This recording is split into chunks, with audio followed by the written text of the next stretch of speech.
Hi, I'm Nick Jacobs and I'm from London, England. I seek out adventures on motorbikes and capture them for your viewing pleasure. And these can be seen on my YouTube channel called Project Biker.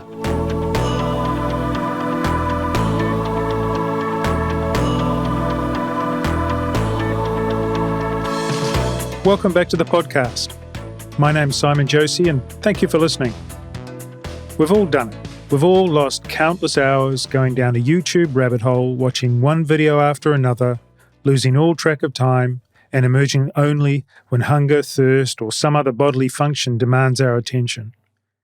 It was one such session that resulted in my discovery of Project Biker, the YouTube channel of Nick Jacobs, another UK-based filmmaking motorcyclist. What caught my attention about the channel was how few videos had been published, how relatively few subscribers there were, yet how good the work was. In fact, I was suspicious that Project Biker might actually be the side project of a more prominent and prolific YouTuber. Needless to say, I was intrigued and immediately knew I wanted to talk with Nick. Fortunately for me, and you as listeners, Nick was very gracious in accepting my invitation to come on the podcast.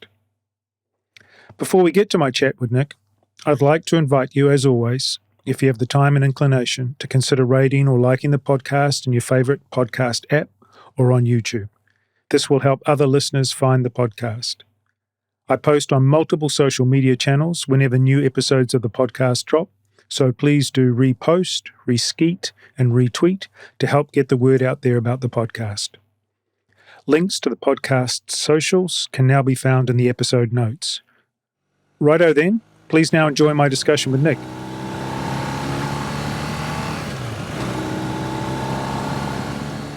Hi, Nick. Welcome and thanks for joining me on today's episode. How are you doing? Good, thank you. In April this year, you put up a couple of first posts to your YouTube channel, and then a third followed in June. Then in October, you began dropping episodes of your series, The Off-Road to Monaco, which documents your trip from London to Monaco on sections of the TET, the Trans-European Trail, during the Northern Hemisphere summer of 2023. In the trailer for the series, you emphasise your lack of experience as an off-road rider, but after some casual internet stalking on my part, I've sort of come to the conclusion that you've been riding for a while. Can you tell us about your motorcycling history?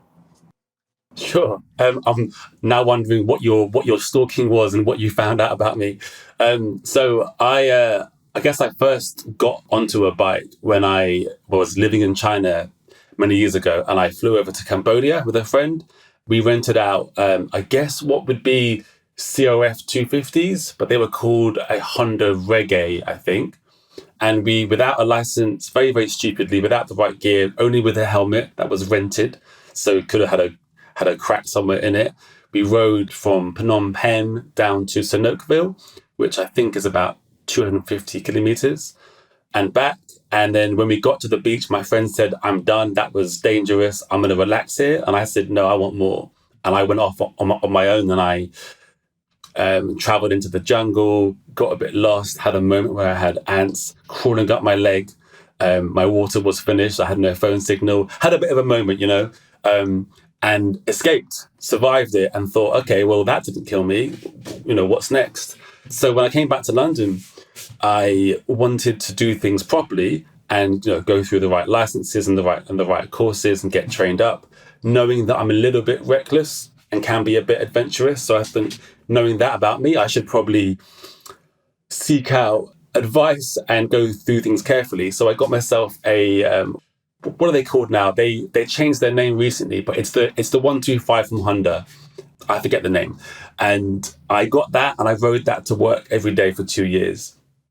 On the, if anyone listening knows London, on the A40, which is no joke in the morning, filtering through traffic. And then eventually got myself some savings and I bought my first road bike, which is still here. It's a Suzuki SV650. And again, rode that every day to work. But when I got that bike, I thought, right, now is the time to actually use it in a way that would be more exciting and go back to those early roots of exploring. So I took that bike all the way down to La Manga in Spain because my friend had a summer house there. And that trip was pretty ridiculous in terms of that bike was not suited for that sort of trip, but I did it anyway. And each year I would go back to the Alps and do other trips, but all on the road. So this video series was my first going off-road, which for me was very exciting. And if we talk about today, do you still do like daily commuting on the bike, or is it something that is parked up in the garage and you only go out on nice days? Or how active a rider are you at the moment? Are you an all year round rider in London? I ride every day.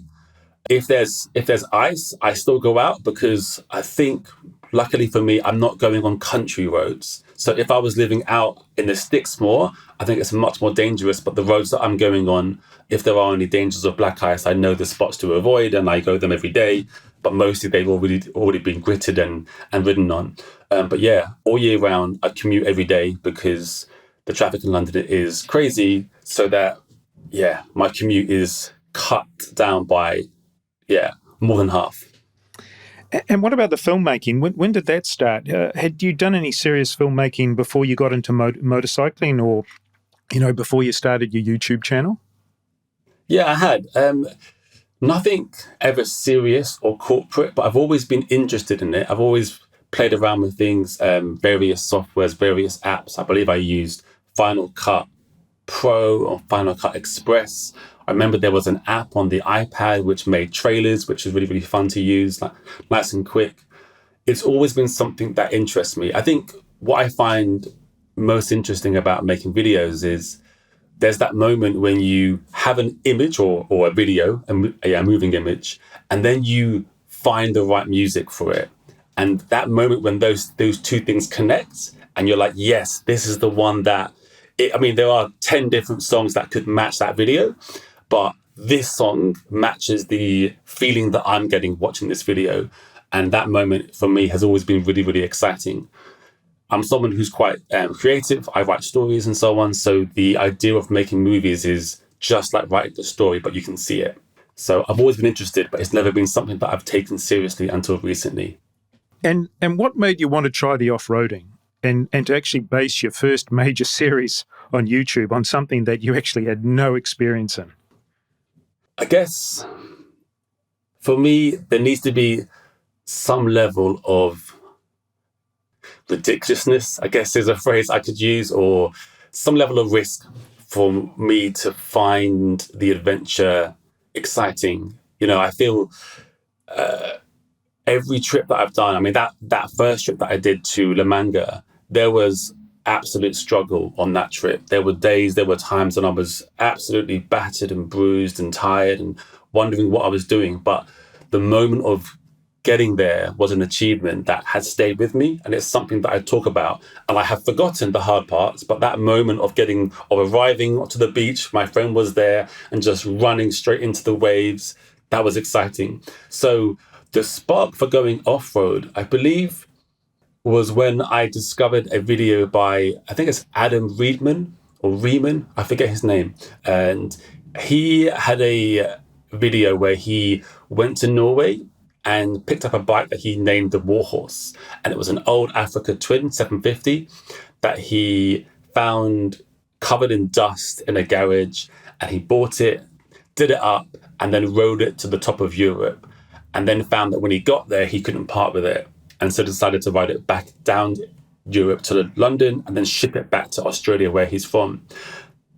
It wasn't just the fact that he did that, because there are many stories on YouTube of people doing similar things, but it was the way that he filmed it that I liked. It was clear that he had some skill in knowing what to include and what not, in how to be honest and open about what he was going through, the hard parts, the good parts.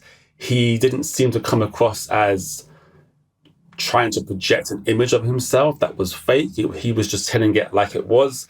But he also interspersed moments where he brought in some music in a way that excited me, because as I said before, I really like to think about what music fits that moment. But then in that trip, he mentioned the TET, which is the Trans-European Trail.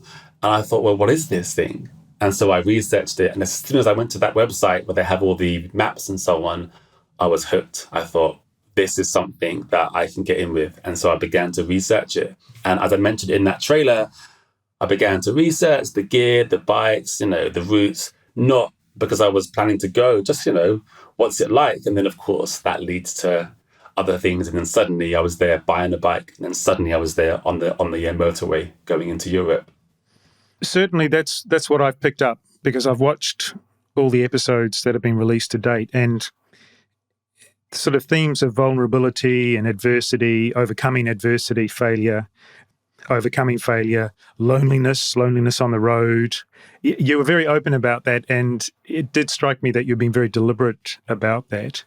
I think it's fair to say that the Off-Road to Monaco series displays a remarkable ambition for someone who had previously only published 3 other videos on YouTube. And that sort of triggers a whole lot of questions in my mind.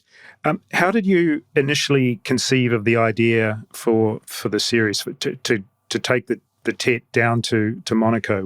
What was the initial idea there? It's a good question, actually.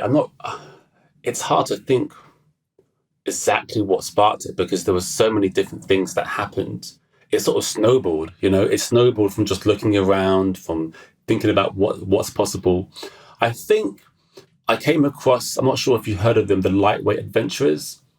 They have a YouTube channel. It's 2 guys, very relatable, just standard English guys who are being very, very open and honest about their experiences, not trying to put on a show, which is what I relate to.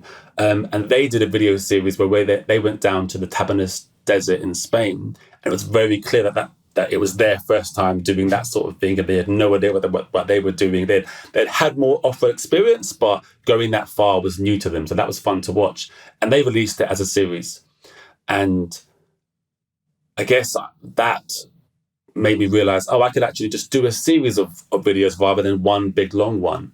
So the concept of a video series was sparked there. And the idea to go down to Monaco wasn't in my head, as you would have seen perhaps in episode 6 or 5, 6, I believe. I didn't think about going to Monaco until I was in some random wild camping spot and thought about, well, if I go east from here, which at that time was in Italy, the Alps in Italy, so northwest Italy, I thought if I go east now, that means I have to go over what I hear is a lot of on-road routes and then up through Austria and Switzerland. And those apparently are quite also not really off-road tech routes.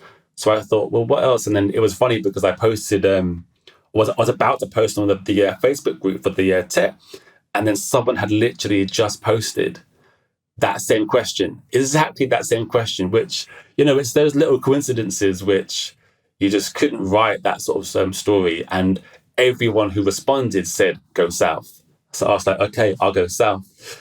But my decision to head towards the Alps was because I just love the Alps. I've been there at least 5 times now on the road bike. But when I'm there on the road bike, you always see these little paths, these little routes, and you think, what's down there, And then also on the road bike, I'm with the crowds and the other people, and I always felt like I wasn't really finding my people when I was on these trips, because everyone else was 60 years old on bigger bikes. And it was very rare that I would just meet someone, A, from London or from the UK, but B, just on a bike, on their own, going down there. Everyone was much more prepared and older than me. So, yeah, I just thought, right, now it's time to go back there, but off-road. So, yeah, I remember the episode, and when you sort of made this switch, or you decided in the fork in the road which way you would go. So that sort of leads to my next question, which is, to what extent did you pre-plan the whole enterprise? And I'm not just talking really about the route, but I'm talking about the video series concept. To what extent had you planned out what you thought the story was going to be, or did you literally just go off, capture a whole lot of footage and think, right, when I get home, I'm going to make something out of this? The second one, yeah. It was that. It was, so I had done my research. Into everything I needed to, in terms of gear, route, bike, and so on. that was an extensive amount of time. I mean, at some point, you're enjoying the research, aren't you? You enjoy that process. I did definitely obsess it for a while.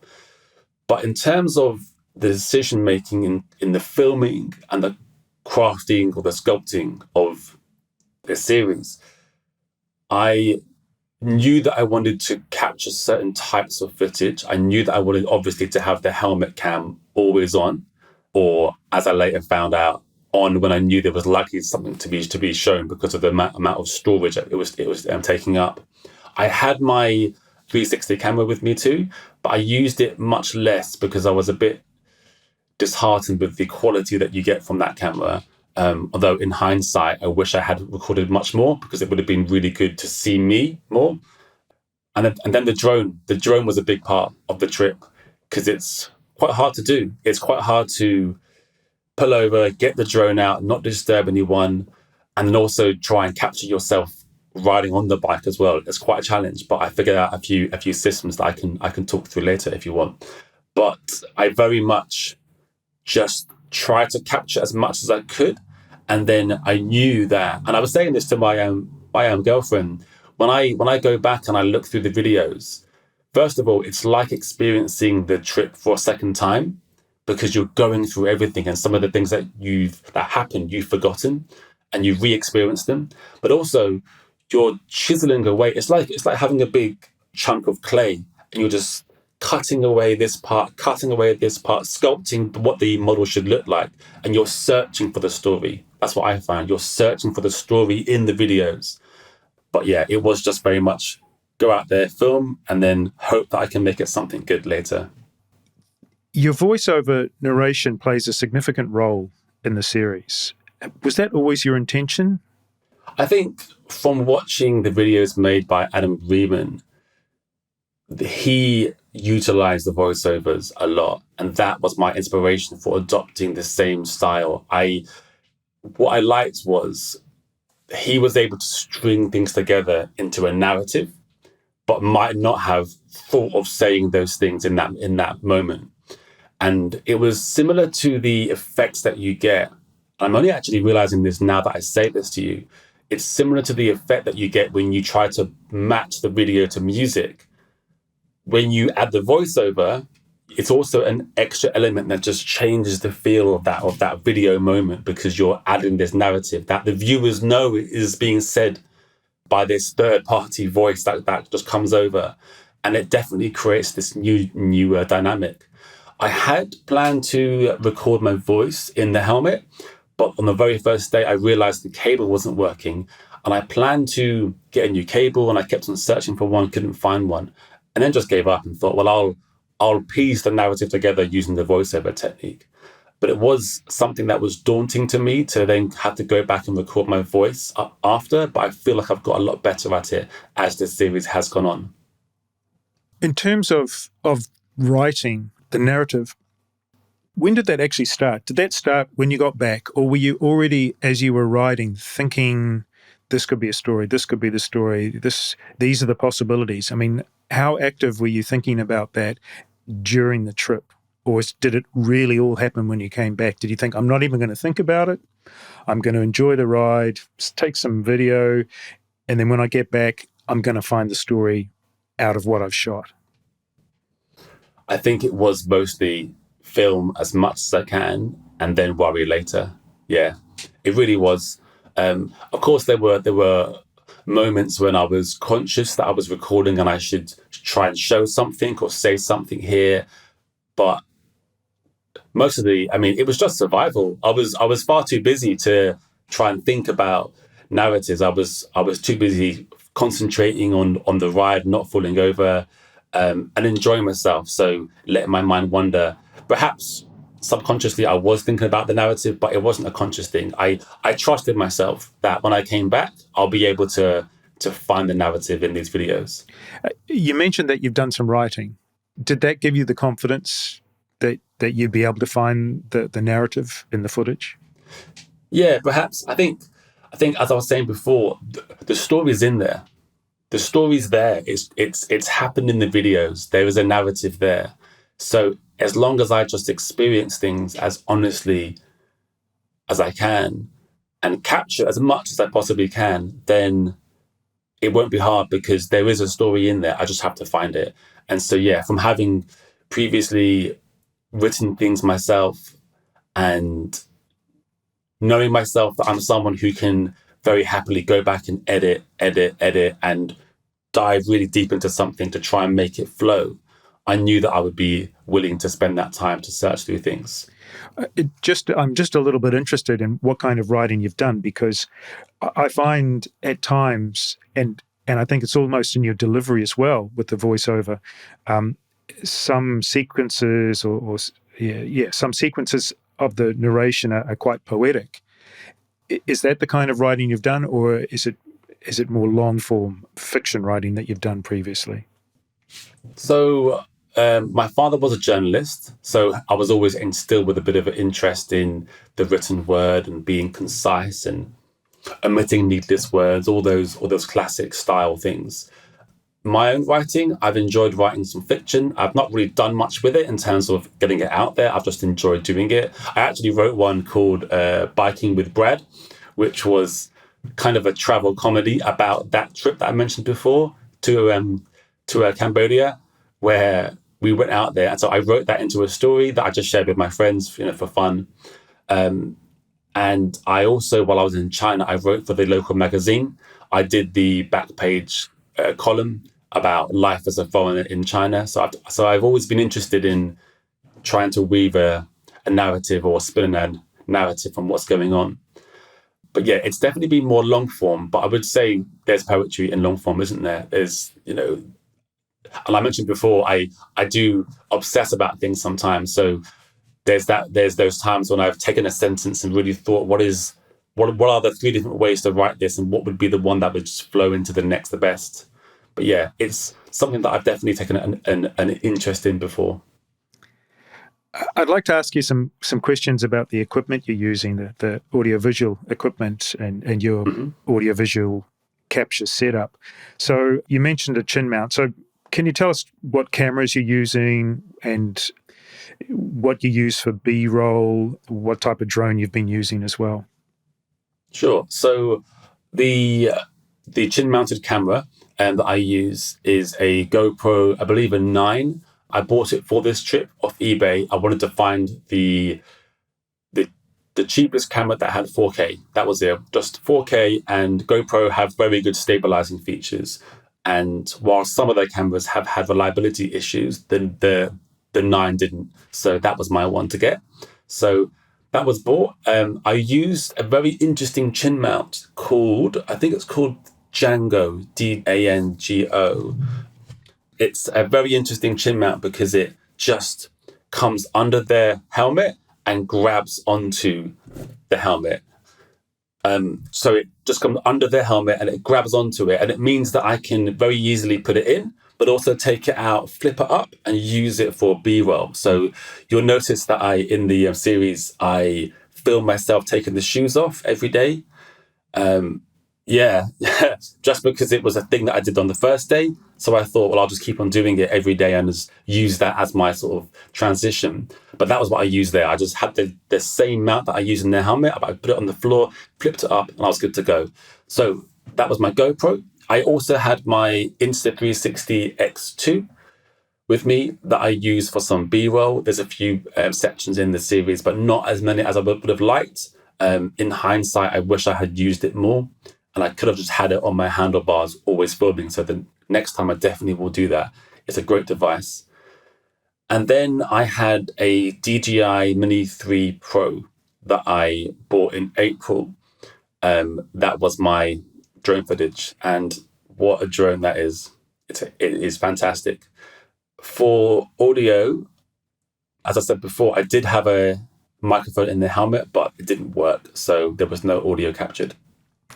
And once you got back and started with the post-production, did you find that you were missing any coverage? Like, did you think, I wish I'd captured this or taken this angle or a bit more B-roll here or something? Did you find in the post-production phase, did you have any frustration with not having quite the coverage that you needed to fill the story out? always the bad times are not filmed enough. Always. It's always the way you film the good moments because it's fun and you think this is the best, but you don't realize to show the struggle. And I do show the struggle, I think, in some parts, but there's always more. The first 3 days where I'm trying to head south to escape the rain was traumatic. It was awful. On a Honda CRF 300 on motorways in the rain, all day riding with that seat. The stock seat is painful. The windshield is just low enough so that it buffets into my face. It was painful, but I didn't record any of it except for one time when I pulled over and just stared into the camera and just said like that was brutal or something. So I wish I had captured more of that to show the struggle. But for the rest of it, it was a shame I didn't have a helmet microphone working. So that's something that I'll fix for the next one. But no, I feel pretty pleased. I think there were certain sections when I was low on memory that I had to just skip capturing. There was one moment where I was completely lost on a hillside, which would have been good. But on the whole, I'm quite pleased with how much content I captured. I came back with 1.5 terabytes, I believe, of footage. So yeah, that was quite a job to organize. So you mentioned that you hope to sort out these in-helmet microphone issues for the next trip. Is there anything else that you've got your eye on in terms of camera kit that you'd like to take on the road? Or do you feel that your current solution actually has got you well covered? I guess I would probably upgrade to the Insta360 X3. If my X2 breaks, right now there's no need to. I think the jump in quality between the two cameras, I don't think warrants an upgrade unless they bring out an X4. So that's something that I'm looking at. Because one of the problems with the 360 camera is it is filmed in 5.7K, but then when you reframe it, you just choose one rectangle from that 360 sphere. So that one rectangle comes out at 1080p, which is a stark difference to 4K. So when you're changing shots, the quality drops a lot. But now I realize for B-rolls, no one's going to care or notice. And especially if it's filming myself and filming my reactions to things, it's perfectly fine. So that is a regret of mine. That is the biggest regret. I didn't use that camera more. In terms of other gear, I've already bought the helmet microphone. I bought the DJI wireless microphone. There's 2 in the little box. And so that's going to be used for the next one. Hadn't been tested yet, but that's ready to go. I don't think there's anything else. Maybe I would like to have another action cam facing me all the way, because that would be a lot easier, and then also have a 360 camera. But I think at that point it gets a bit excessive in terms of the time spent capturing and filming. But I'm quite pleased with what I have. I think if I have the 360, if I have the action cam facing forwards and the drone, I think you can capture a lot. As we speak, you're still working on your first series, the off-road to Monaco. Mm-hmm. What's been your biggest discovery or surprise in terms of the post-production process? Wow. That process. I mean, do you want to hear my process? Actually, that was one of my questions is, have you figured out an efficient workflow? Because I'm really interested to know how long it takes for you to create one episode. So, yeah, please tell me about your workflow and what you've discovered. It takes a long time. I don't actually know how long it takes because it all blurs together, the amount of time that I'm sat there with the software. So I use Premiere Pro for my editing, and I had some experience of that before, so I wasn't going in cold. But my process that I found worked for me, the most important part was because I wasn't able to name the files as I was out on the trip. I didn't have any laptop with me, so I didn't have any way to group them and organize them. I came back on the first day that I began the process. I spent the whole day going through all the footage and organizing it by name. So that meant day one, time, and then what's happening in that video. Sometimes it was a specific riding past cows because it was a very, very short one. And sometimes it was leaving a certain city and that, 8 minutes long. So I spent the whole day doing that for the action camera. on the helmet, for the drone footage, and for the 360. And that was a whole day's work, just naming the files. But doing that meant in the moment of editing, I was able just to flow. I didn't have to spend time searching for things. I think it's really important that that is done on the first day before anything is started in its entirety, because as you saw in the trailer, I was capturing moments from the very end of the trip, but showing it at the start. And also by doing that, it meant that I was aware what footage I had. So I had gone through and just done a bit of a, what's the right word here? Reflection, I guess, evaluation on all the footage there. And that helped me to start to scribe subconsciously, to start to craft what the story might be. So a really boring but crucial step was that. The next step is getting everything onto the timeline in Premiere Pro. I like to throw it all in there. So I have one video channel for the action camera, one for the drone, and just get it all in there. And then, as I mentioned before, I like to start chiseling away. So cutting things down, going into certain clips and thinking what is dead space and what can be used. And I really enjoy that process of that timeline just getting shorter and smaller, and I can zoom in more. And then I end up with, 10 to 12 clips that I know all have valuable footage in them.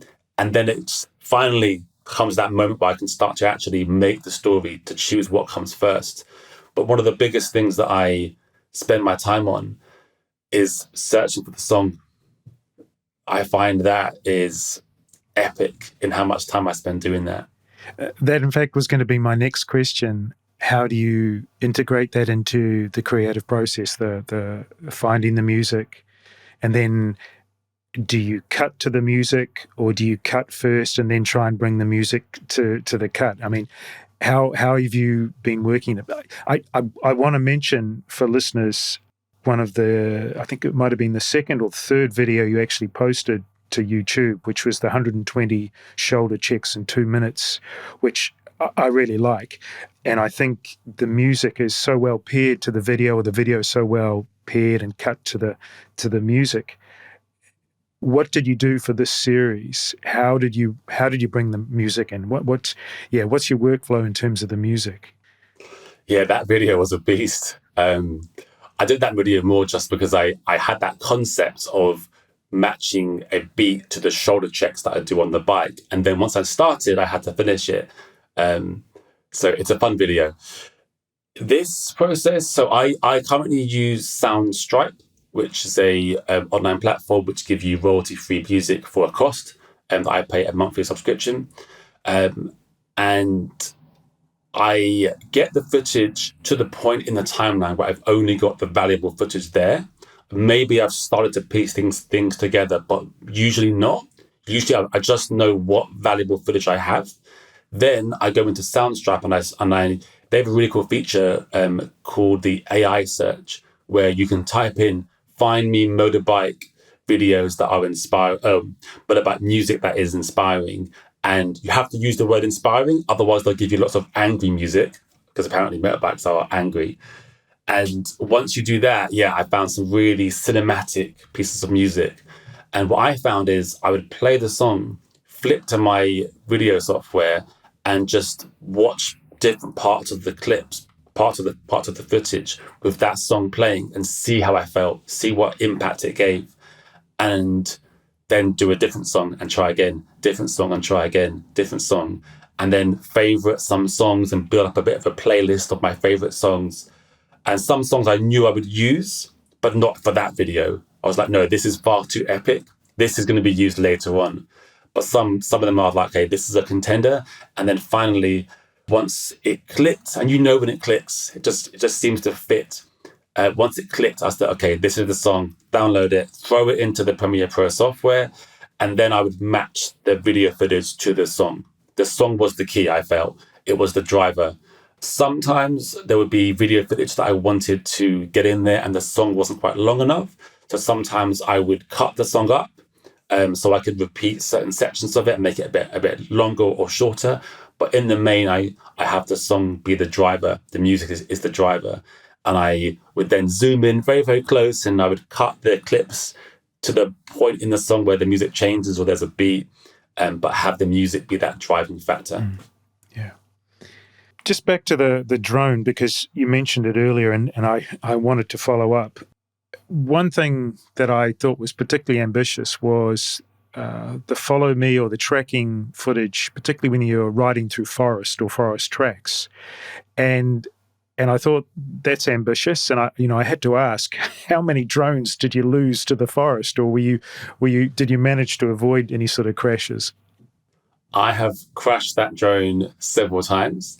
DJI, I'm a big fan of DJI. I think they are a very effective company, both in the research they clearly do for their devices, but also in their customer care as well. They are very quick to give you a new drone if you break one, as long as you can prove you weren't doing something crazy with it, and their care refresh as well. So I've only changed drone once, and that was in the first 3 days of having one. I crashed it like twice and then sent it back, and they changed it for me. But in terms of the trip, the Mini 3 Pro has a sensor function where, as long as you're not going sideways into something, it can see, and it will navigate around branches for you. I was really nervous about this feature. I tried it out on obvious structures, and it seemed to work. But more and more, I gained confidence and trust in the drone being able to handle. And I think one time I flew it and didn't realize that there were some trees around. And when I watched the footage back quickly, I realized it had gone through those trees perfectly. It was that moment when I thought, okay, I can actually perhaps trust this device more, that as long as I'm going forwards, it will go around things. So there were no crashes whatsoever with that drone on that trip. It performed wonderfully. The only risk with the Mini 3 is if you are flying sideways, but that problem, I believe, has now been fixed with the Mini 4, because that has sensors all around it. So I would love to get one of those. But as I was saying before, with the X2 to the X3 for the 360, it doesn't feel worth it to go up just one level. I'm going to wait for the next one. The process of using the drone was an interesting one. It started off with the drone in my bag on the back. I kept it in the bag on the top of the bike rather than the side, because obviously if I crash, the sides will get hit. But then I would stop, go to the bag, take it out of the bag, on the ground, fly it up, do my thing, stop the bike, get off the bike, get the drone back in their bag. It became a whole thing.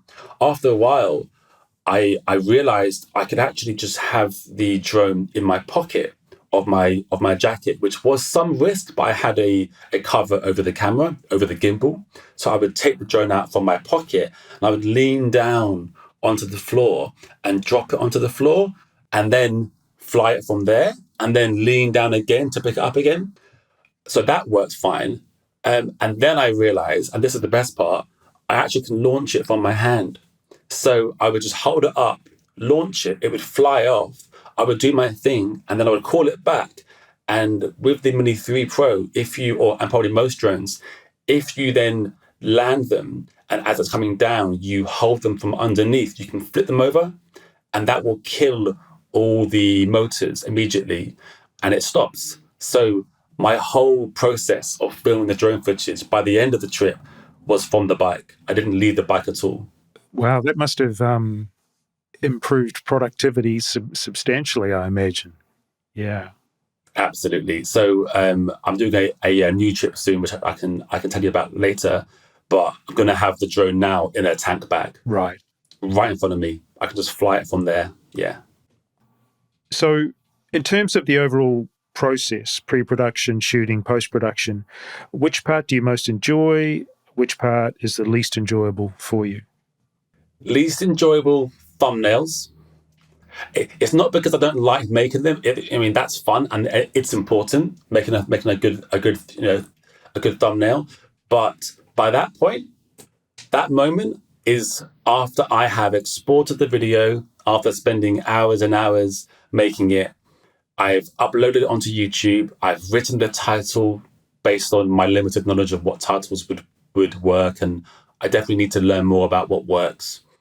I've done the tags. The last thing I want to do then is go and actually have to make a thumbnail, but it's crucial. And actually, as I say this to you, I realize perhaps I should start making the thumbnail earlier in the process so I have more creative energy, because at that point, I'm just done with it. So thumbnails are currently my least favorite thing. I guess organizing files is never going to be glamorous, is it? But that is a crucial part, so I'm happy to do it. But most enjoy, I guess I have a love-hate relationship with finding the music, because there are some times when I spend so long, I think, what am I doing? I've just spent all my Sunday morning searching for one song for 1 minute of video. What am I doing? But I love it though, because that moment when I do find it is all worth it.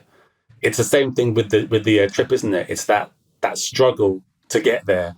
You have to go through that struggle because it's worth it when you do. If I just chose the first song, it wouldn't be the right vibe that I was going for. So finding music can be a challenge. I guess I enjoy that moment of watching it back. I must admit to watching back some people don't watch their own videos or don't listen to their own songs. No, I do. I definitely do. I don't know why. It's just I get a lot of enjoyment of watching my own videos back because I made it and I can learn something new. And I think one of the crucial things about being creative in any way is that you make something, watch it, but then give yourself a bit of time. Give yourself a day's break, come back and watch it again because you always see it differently. And I really enjoy just watching the timeline back several times myself. I think it's fair to say, you can disagree if you want, but you're sort of at the start of your journey as a YouTube creator, if you're happy with that term. I'm not sure everyone is, but okay. How has the experience of publishing to YouTube been so far for you? It's been fun. It's been a lot of fun. I have had to check myself in terms of how often I check the YouTube Studio app. In the early days, it was quite exciting to get a new view or a new subscriber. And I found myself in my free time just going in every hour and checking the app to see what's changed. And I could feel myself, unhealthily getting addicted to that process, to those changing numbers. So I definitely slowed that down. But the most exciting part of it has been the comments. There have been some fantastic comments written that it's just such a thrill to see, because yes, it would be great if this channel can become a success. It means that I can travel more, I can make more videos. But also one of the parts of making it that excites me is it might inspire other people. And I definitely hammer that point home that it doesn't need someone to be riding bikes from a young age. Anyone can do it. So I've enjoyed those videos where someone says, "Oh, I'm thinking about doing this, but I'm not too sure. But now I've seen you do it. I might try." One comment, someone said something really cool. They said, "Oh my God, now I can tell my grandchildren that when I subscribed to Project Biker, there were less than 500 of us." And I thought that was a really cool comment. And because I'm selling myself as a novice off-roader, and also I didn't really make it clear that I was experienced on the road as well, many people are coming in with advice and tips. But what I like about how they're doing it is on the internet, it's very easy to come across poorly because they can't see your expressions, they can't hear your voice, but people are taking the extra effort to be kind and careful with their words and give tips. I've had almost no negativity whatsoever, apart from one person who said the description doesn't match what I expected, and I was like, okay, that's okay. But yeah, it's been really fun to see how excited people have been to watch the videos. I enjoy that a lot. Do you have any sense yet from what's working in terms of the individual episodes, what's working, what isn't working based on feedback and YouTube analytics?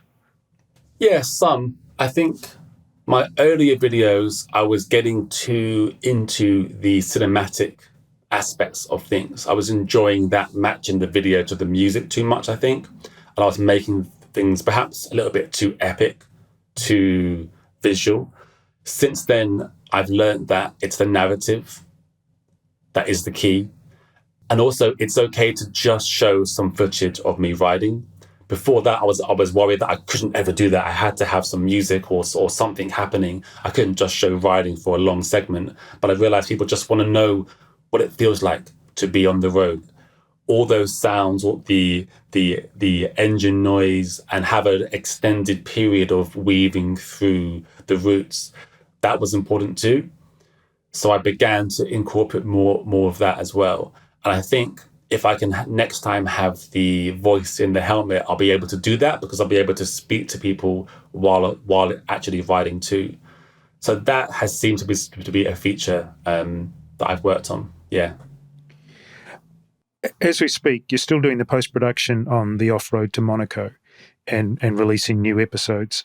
What does the future hold? What can we expect from you in the future in a similar vein of the kind of videos you've been making? What are you planning? What are you dreaming of at the moment? Well, the COF 300 that I bought for the trip. So I bought that bike because I wanted to do an off-road experience. However, I wasn't going to commit to buying a bike because where I am in London, there's nowhere to go really off-road, or there's some places, but it's very, very limited. So I looked at renting, but renting off-road is a big challenge because there's so much risk to the bike and the cost of it was getting quite high. So I thought, well, I'll just buy a bike and then I'll sell it and I'll buy a really popular bike. And when I bought it, the CRF 300 was very hard to find. It was very, very popular. There was quite a high demand and low stock. So I thought I can probably sell it quite easily. So it should be sold right now, to be honest, but it's not. It's still out there in the garden. In fact, yesterday I was working on it because I'm going back out there. I have a trip planned that I'm leaving, if all things go to plan, next Thursday. I'm going to go to the south of Spain to hopefully escape the cold. Although yesterday I was looking at temperatures and it is still cold there, but I'm ready for it. Because my girlfriend's away this winter, my family are here, but I've had many a Christmas time with their family. I just think while the bike's here, while I have some free time, and while the channel seems to be gaining some traction, let's just keep things rolling. Let's just see what happens. And I've been having doubts, to be honest, about it because it's a bit crazy. It's going to be cold and it might not be fun. And on Christmas Day, I could be alone, and New Year's Eve and so on. But then when I go back to watch the videos and listen to myself speak, I'm almost being reminded by myself, like that's the whole point. It's not meant to be all good, but if you just commit and go to it and go for it, there will be some good that comes out of it. So I'm going to go. And yeah, that's going to happen. So there'll be a new series coming soon, which will probably have snow, and we'll see. And then beyond that, I think, so I work in primary education, which means that I get 13 weeks off a year, but I can't choose those weeks. They are at set times. So the next time that I'd have some time would be the February half term, and then the Easter holiday for 2 weeks, and so on and so on. So I think it's likely that I'll be using the majority of those slots to go on more trips. My girlfriend rides. She hasn't got her bike yet, but she rides. So she may be featured soon if I can convince her to try off-road, which currently is a hard no, but maybe she will. And then I'm looking at other creators too, and I'm seeing what they do. And I can see that reviews are something that get a lot of views. I'm not fully sold on that being a direction that I want to take as yet. I think building narratives is what excites me the most. But if my thoughts on a product or my thoughts on the process are useful, I think I perhaps would make videos in the future on the process that I go through, if that's useful, perhaps less so on reviewing things. Even though those videos get a lot of traction, I feel it's quite dead traction. It's not people that come back to your channel unless you are a regular reviewer. my main thing is storytelling. So I think that's what I'm going to be focusing on. And who do you take inspiration from, particularly in this sort of motorcycle filmmaking space? Who do you think has influenced you? Who would you encourage others to also watch? You know, I should give a shout out to someone that massively inspired me that I've almost forgotten, but I do want to mention. There is a wonderful video by a YouTube channel called Sam Pacheco, Pacheco. He only has 4 videos, but one of his videos has 29,000 views, and it's an epic 15-minute video. I forgot, but just now when you said it, I realized that video is called Solo Riding Across Europe and the Trans-Euro Trail.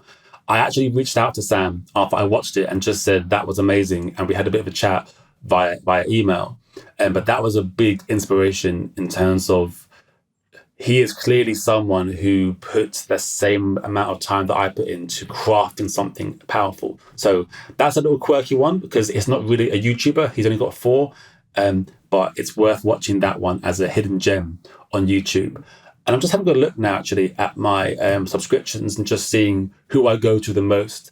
You have to mention Itchy Boots. What she's doing is fantastic. She's very, very popular. And I think she's popular because she is very open and honest. Of course, she's brave. She's going into places like India, Africa, and filming there. She doesn't do the same level that I do in terms of video editing, which is probably why she can be so prolific in how much she puts out. But it's working for her, which is great. I mentioned before the Lightweight Adventurers, who are just a couple of guys who are very, very, very relatable and fun to watch. Adam Reedman, as mentioned, is doing great things. He's a similar age to me as well, so I relate to him in that aspect, but I don't relate to him in terms of how experienced and how good a rider he is. I'm nowhere near that. Just trying to think if there's anyone else that really stands out. There's lots that I watch, but if I was to mention more, I think I would be just filling time. I think those are the main ones that really inspire me. Of course, there's Fortnite. Fortnite's videos are just outstanding, and you can't go to any of those videos and not have 100 comments where people just mention just how good the production is and how inspiring it is. They are elite, in my opinion, in terms of motorbike footage. They really invest time in both the crafting and the production of their content. So yeah, they're really good. Finally, and I always like to ask this question, does the filmmaking enhance or diminish the pleasure of a motorcycle ride? And I think I'm going to know how you answer this because you sort of mentioned it before, but I want to give you another opportunity to answer that question. It's funny, actually. I was thinking about this before we started today because I remembered someone had commented on one of my videos saying, yeah, this is great, but just go out there and just experience it. Don't worry about all the filming, go out there and be at one or whatever, be free with it. I've done that. I've done a lot of that. I've been into the Alps. I've several times, at least 4. I've done long trips where I've just experienced it. And that's fine. But for me, what now excites me is the challenge of A, getting somewhere, and then B, coming back and delving into that massive bag of content and finding the story in there. That for me is fun. I feel like as I was going through my trip recently, I was getting more and more efficient with how I was filming. So I was spending less time worrying about the angles and so on, especially with the drone. So I didn't feel personally like it took away from my trip.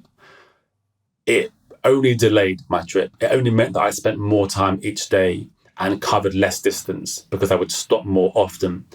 But no, I don't feel that it stops the feeling at all. It probably enhances it because I'm actually stopping more to look at things to see if I should include them or not.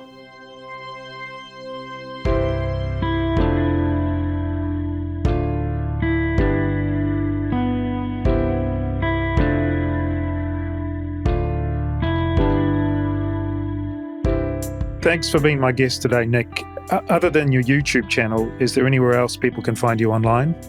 There is an Instagram under the same name, Project Biker, but to be honest, it's not something that I actively update. I find Instagram a bit too showy. I think it does have its place. It's great, but for me, I think YouTube is the place to find me. Great. That's it for today. I look forward to watching more Project Biker videos as they appear online, and I'm particularly interested in charting your popularity and success. Cheers, Nick. Thanks, Simon.